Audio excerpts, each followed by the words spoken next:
সম্প্রতি ছিনতাই ও সশস্ত্র ডাকাতির ঘটনার পুনরাবৃত্তির প্রেক্ষাপটে সাভারের ব্যস্ততম ব্যাংকটাউন এলাকা ও ঢাকা আরিচা মহাসড়কে পুলিশ তল্লাশি জোরদার করেছে।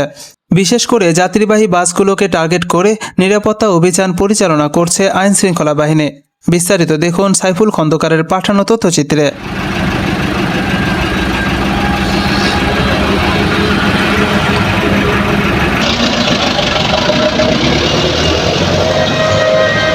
পুলিশের পক্ষ থেকে জানানো হয়েছে, মহাসড়ক সংলগ্ন এলাকাগুলোতে রাতের বেলায় চুরি, ছিনতাই ও ডাকাতির ঘটনা বাড়ছে।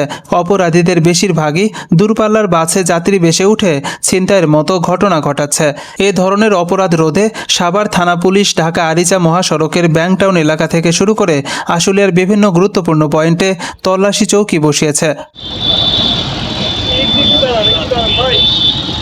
স্থানীয় বাসিন্দা ও যাত্রীরা পুলিশের এই উদ্যোগকে স্বাগত জানিয়ে জানান, পুলিশি তৎপরতায় তারা কিছুটা হলেও স্বস্তি বোধ করছেন। বিশ্লেষকদের মতে, মহাসড়কে আইনশৃঙ্খলা বাহিনীর উপস্থিতি অপরাধীদের নিরুৎসাহিত করবে এবং যাত্রীদের নিরাপত্তা নিশ্চিত করতে সহায়তা হবে।